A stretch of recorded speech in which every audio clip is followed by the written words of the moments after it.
Well, everybody, I didn't really make it to the Derby at Flamborough. I ended up building a car for my wife, and then a buddy called me and told me he wanted a car built for him, that Saturn. So I kind of put all my eggs into my friends' baskets. And let's face it, I'm still not too good right now from the Aurelia Derby. I'm still suffering a bit. So maybe it's better I actually didn't Derby. I'm still very sore from some parts of my body that I hurt. So that's enough of that. But we almost got this car ready. We got the front cut off. Now, because I cut this frame so short, it kind of limits where I can run it now. But honestly, this frame rail here was 100% gone. So there's nothing I could even do there to kind of, I don't know, keep it together even. There's nothing I could do to even save the front 6 inches of that frame. The hood keeps arcing out, so it smells like that in here right now. But we got everything pretty much done. There's just little things I was going to change for this show. But other than that, I got the tie rod, the axle fixed on this side. We got tie rod and axle fixed on this side. I really didn't want to store this car another winter. I really kind of wanted to run it here in the fall. But you know, sometimes everything doesn't really work out the way that it should. So yeah, we will be saving this thing for 2021. Probably just going to be a locally run car. Now, it's really not good for too much. I was just going to bring it down there to kind of use it up at the end of the year, but there's pretty much nothing left of the back of this car. But no, I kind of gave up my spot to run at Flamborough so my wife could have a fun day, because you know what?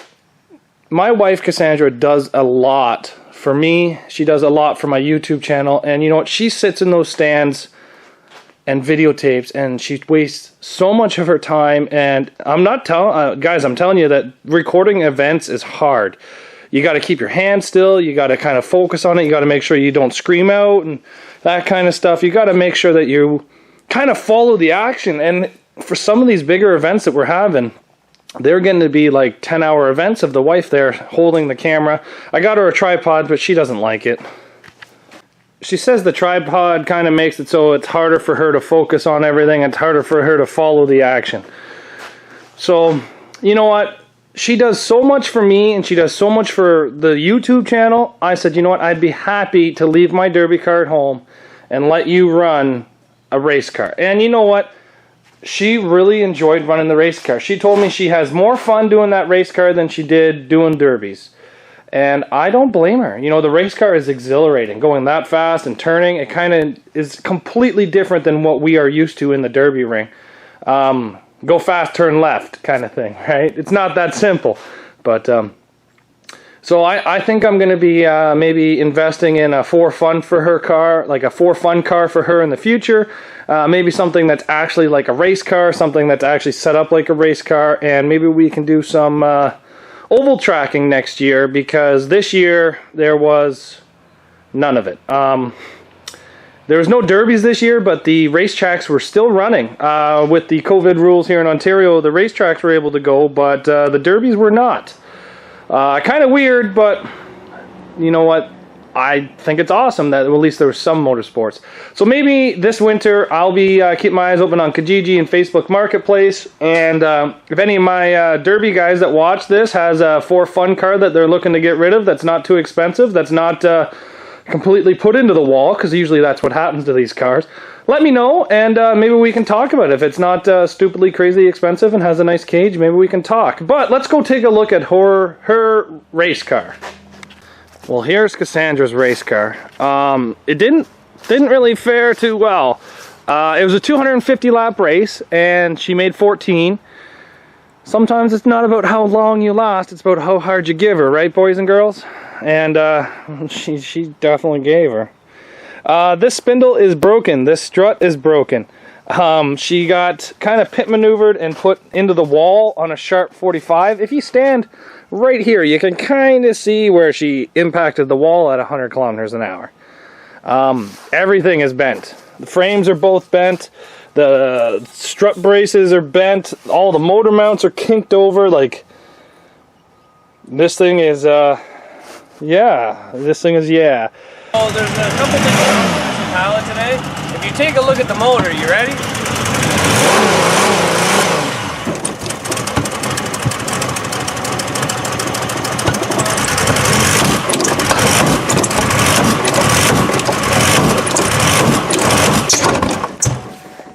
I think she's just a little dickered. Just a bit. Just a bit. Just a bit, boys. Shake your body, baby, do that conga. No, you can't control yourself any longer. Come on, shake your body, baby, do that conga. No, you can't control yourself any. Every time I watch that, I can't stop laughing. But she did a lot of damage over here. You derby guys down in the US that run these aluminum subframe Impalas told me, yeah, I wouldn't worry about the subframe, I'd worry about the spindles. Well, she broke the subframe in half. Yeah, so I will never, ever build one of these for a derby car. Ever. Ever, ever, ever, ever. Ever, ever, ever. Tie rod is bent here. So she impacted the wall really hard and then she got spun. And then the back hit the wall. And you can see that it bent all the trailing arms. Smashed the center cap out of the rim. Bent the quarter panel under. And then when she came away from the wall, then she got rear-ended. And then that kind of like screwed everything up back here. It was hard to get the trunk open. And then after she got rear-ended, she got spun around and the guy came and hit this corner and kind of buggered up this corner. But you know what? I'm really happy she didn't get anything really on the driver door. She told me she was a bit shaken up. It's been a couple days and she's shown me the bruises from the 4-point harness. So told me her neck's sore. So maybe I might invest in a Hans device for her and maybe some helmet restraints. But I was able, as soon as she crashed, I handed in the scoreboard so that way I could go check on her in the pits. She was okay. She was yelling at me to go fix the car, fix the car, so fix the car so I can get back out there. And after looking at it for about a minute, I said to her, like, listen, if the spindle wasn't broken, I could probably pull the strut straight with my trailer. I could pound the tie rod with a hammer to get it straight, but you broke the spindle and you broke the subframe. The car is not going to go back out. So she was actually very disappointed. She let me know how disappointed she was, which was very, because she said some pretty choice words to me. But she was just in the heat of the moment. I'm happy she got out there. I'm happy she did really good. It was a learning experience, and let's face it, this car weighs 3,600 pounds. It's got a 3.8. It's got high horsepower, but it's so heavy, and the brakes were so bad, and the wheel bearings are so bad, and the car was so rotted. I really don't think it would have made 250 laps anyway. She called me when she was lining up to race. She calls me and says, the engine's smoking really bad. What do I do? And I said, nothing. There's nothing you can do. Just drive it. So I don't even think the engine would have lasted 250 laps. But you know, this was an eye-opening experience with her, and she had fun. Since the accident, it will not run with the map sensor plugged in. Unplug that map sensor and MAF sensor. When you unplug it, she just redlines, and that's how you pretty much have to drive this thing now.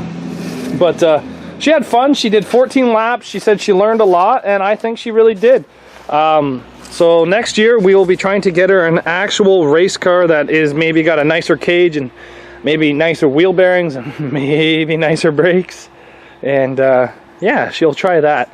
But I'm thinking like some Honda of some kind, or maybe a Toyota Celica, or it's got to be an import. And let's face it, these domestics, the Cobalt seem to be doing half decent, but it's still one hit in a Cobalt and you break aluminum spindles. I know I can swap them, but putting Cavalier stuff in a Cobalt and then trying to race it does not exactly equal a super fast race car. It kind of equals a half decent derby car, but not a race car.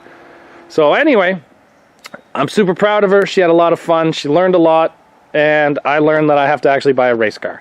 So thanks everybody for watching. She's extremely happy that she got some time in the racetrack. And I'm happy that she did too, because she puts a lot of effort into filming. And if it takes me a week to build her a race car, then it's worth it. Because happy wife, happy life, everybody. That's a lesson that everybody should learn. Even if you're not married and you're just kind of dating somebody. Happy wife, happy life.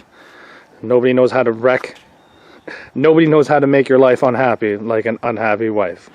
But thanks everybody for watching, and this car here is already starting to be filled with scrap. I told you guys, don't worry, I'd get that PT Cruiser empty, and it's already empty. So it's all being shoved inside here and being taken in. So thanks everybody for watching, and we'll see you back here tomorrow on Zach's Workshop. Take care, everybody.